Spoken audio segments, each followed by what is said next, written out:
Hey guys, my name is Ksenia, welcome to my channel and welcome to another Belgrade diaries vlog. It's morning now and I'm gonna go for a walk with my dog and I'll take you with us. And I want to go to this place called Cold Press Sock. It's cold press juices and I think you can find them in like some supermarkets, but I want to go to like their flagship store, which I just stumbled upon when I was on my way from the market the other day.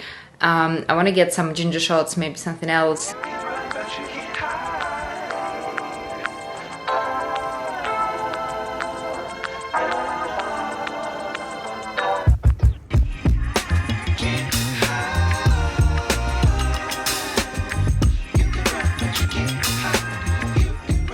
Okay, so I'm back from our walk and I got us, myself and my boyfriend, 2 ginger shots. So just the little immuno-boosters. Honestly, I don't know if they work that much. I enjoy these rituals of drinking them sometimes in the morning. So yeah, those are tiny and they were 250 each, which I think is kind of okay for ginger shots, right? Because they usually cost that much. Although this one is really tiny, it's 30 milliliters and the ones I usually get is like 50, but I mean, it's a shot after all, so yeah. And then I got this celery juice, which is half a liter, and honestly, I was a bit surprised that it's a bit pricier than I expected it to be. It's like 700 something dinars, which again is not that much when you think of it. But yeah, and yeah, it's 100% celery juice, and you know, I've been trying to also drink it every once in a while. I know some people who swear by it, like if you drink it every morning on an empty stomach, then you apparently feel great and you're young and fresh and whatever. I don't know. I don't think I'm at this place yet where I want to drink it every morning. Maybe I'll get there, maybe I won't, but I decided to try it anyways. I had a celery juice in Housewife Detox place, and I don't know if celery juices are very delicious in general. I didn't like that one so much. I don't think I'll be like enjoying the tastes of this one either, but again, we'll see if it makes me feel good, if it gives me energy, why not? Okay, and let's take the ginger shot together. I wonder if it's super strong. Oh no, and I think it's also just ginger and nothing else, because you know some of them they add a few things here and there, but yeah, anyway, cheers.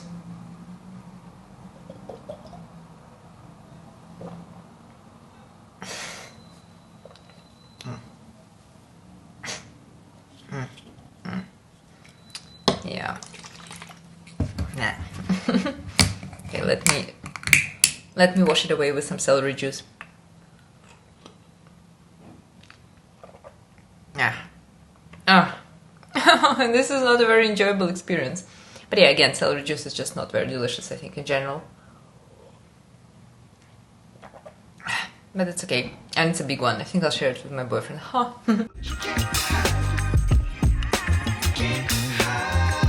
And last week I received a very special parcel from Armenia from my friend Natalie, who you may remember if you watched my December vlogs in Vlogmas.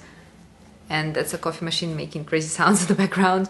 And in the parcel she brought me she sent me the coffee from the Armenian specialty coffee shop.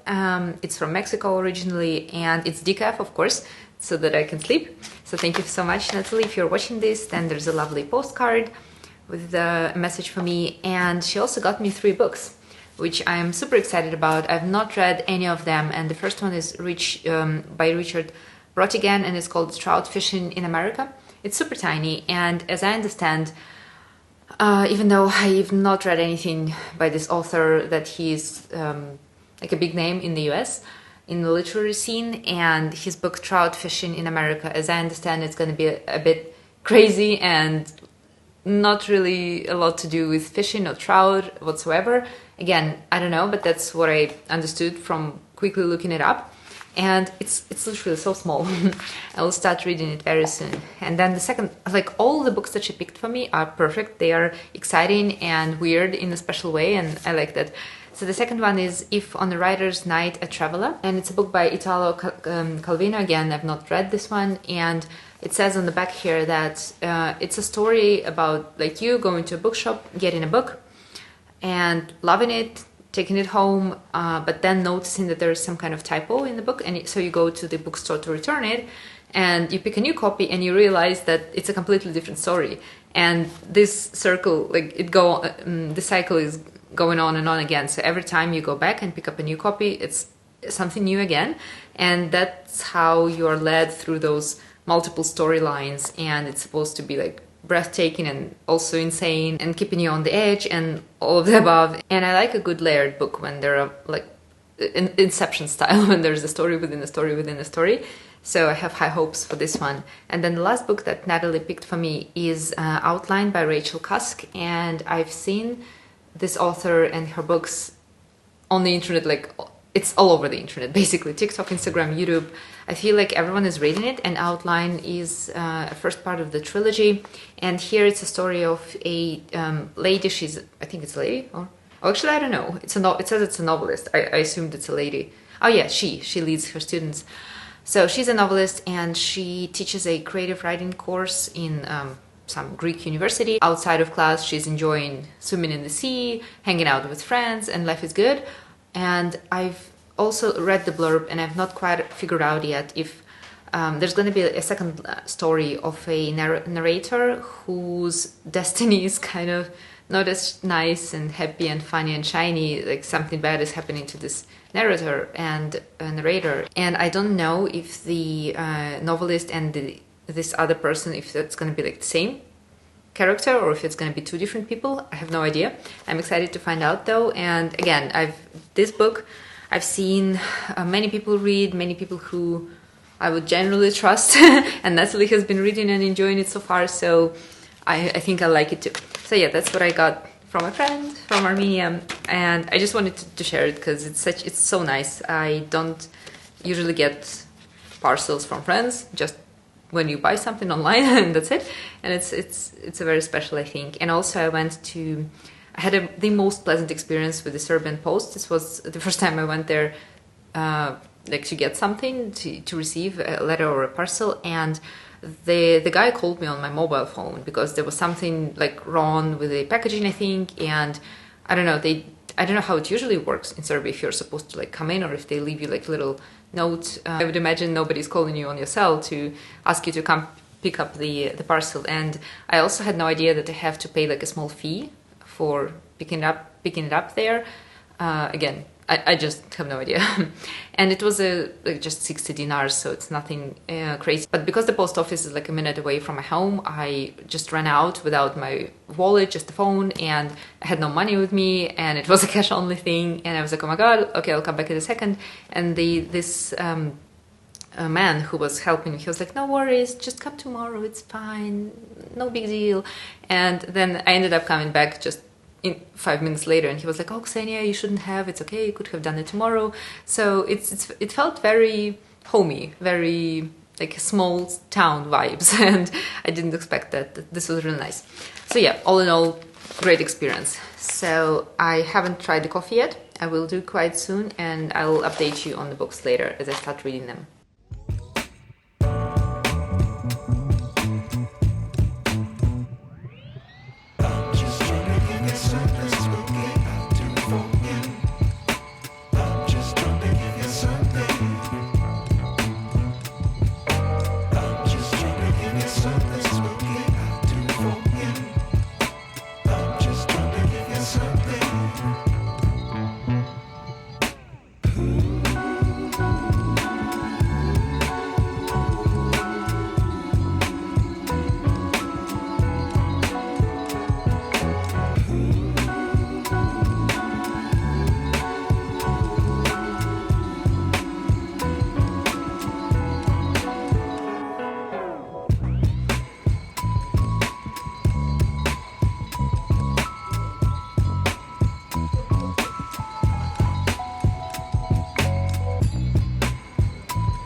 So today I decided to walk to Cafe Belgrade, to Hotel Belgrade Cafe, with their delicious croissants, and I got ourselves two plain croissants, one pan au chocolat, and I decided also to sit there for a while. It was, I think, the best decision because it's been a while since I've started my morning like in a cafe, and it's such a nice bougie tradition where before you get to work, before you do anything else, you get to just chill, be surrounded by people, there's nice music, it smells deliciously with coffee. It was great, but now it's raining. I think we have to go back home.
As you saw, I went running traditionally on a Sunday with like a little running club. It was amazing, but actually amazing but tough. Today it was very windy, very cold, and I really struggled with the wind. We were running along the riverbank and the wind was like directly in my face, and I struggled breathing sometimes because it was that strong, and I was like turning away, but then my ear was like, I don't know, I have this thing, when it's windy, my ear, they hurt after a while, so I was like cautious about that and just annoyed a bit about the strong wind. And yeah, I didn't enjoy this run as much as I usually do enjoy them, but that was okay.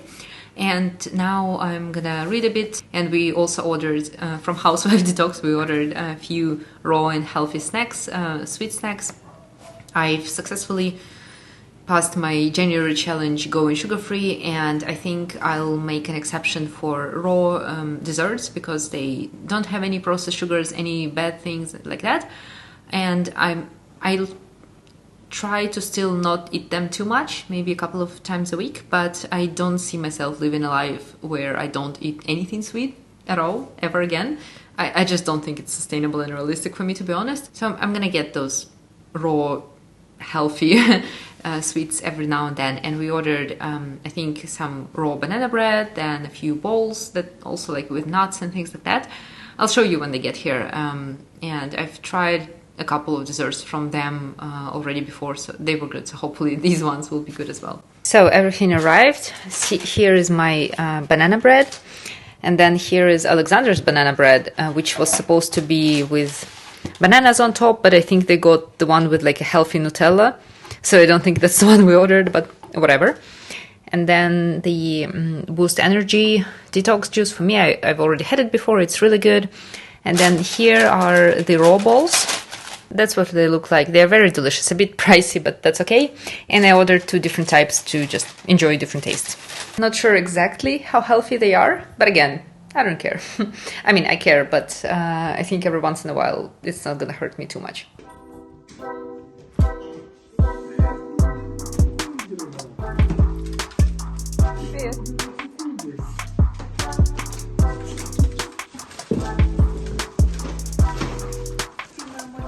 Hey guys, I think it's time to end this vlog. As you saw yesterday, my parents arrived. They'll be staying here for some time.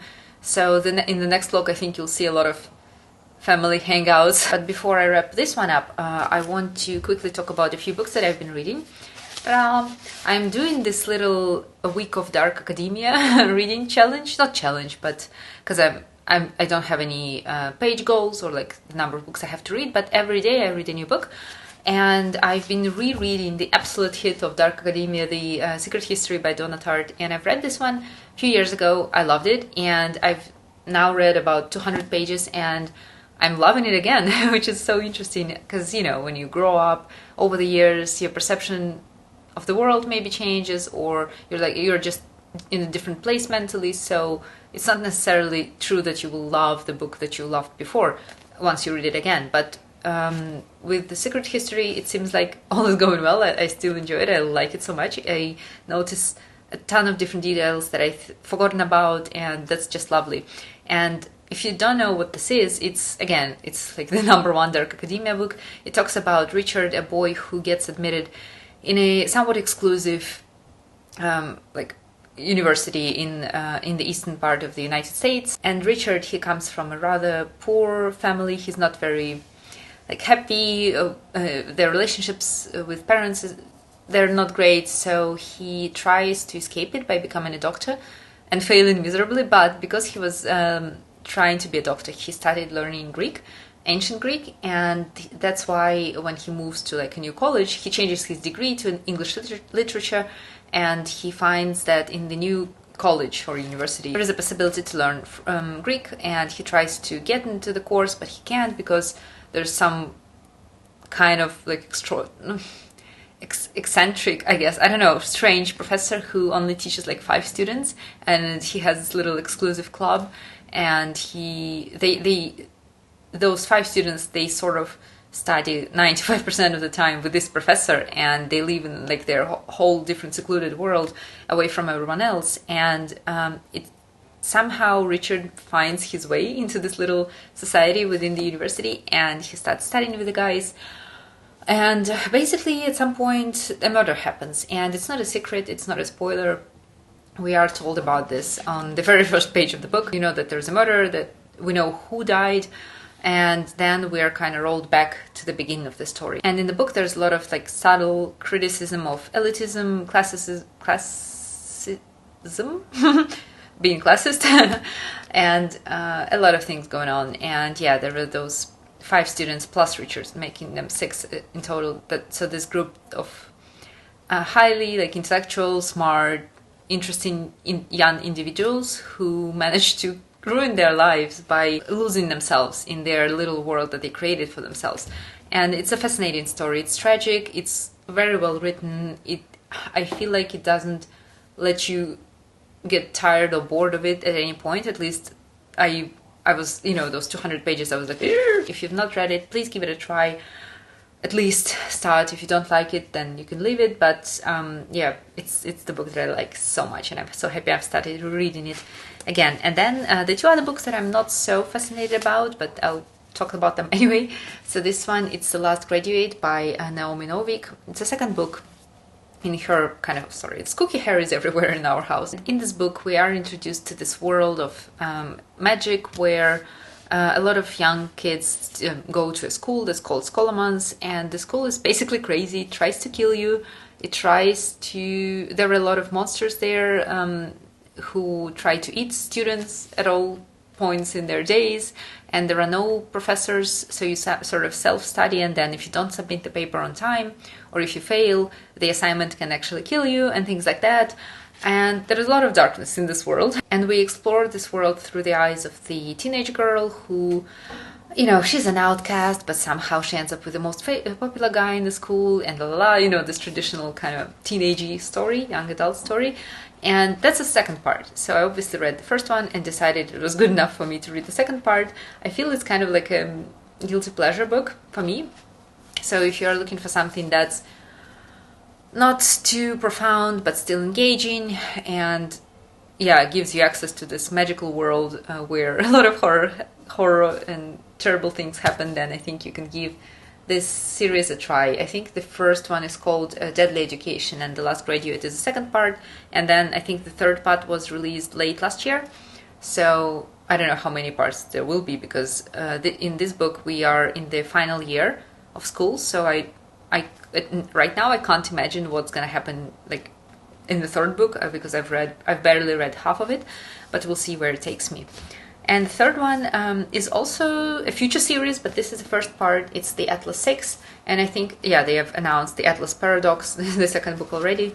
It's kind of also young adultish, which I'm a bit upset about, because I'm not a young adult. I'm not that interested in reading young adult books. But then again, it's like dark academia and I'm a sucker for this, so that's why I'm reading it. And here we have also the world where there's magic and there are normal people, and we are introduced to those 6 kids. Oh, not kids, they're adults, young adults already, and all of them are spectacular and unique in their own way. They possess this unique talents, powers that are like once in a generation or even in a lifetime, I don't know. And they are summoned by Atlas. So Atlas is actually the name of the guy, Atlas Blakely, who offers them to join a very exclusive, like amazing opportunity, Alexandrian Society Club. But there is a catch. So there are 5 places that the kids can take, and there are 6 kids. So obviously someone's not gonna make it, and I think someone's gonna die, but we'll see about that.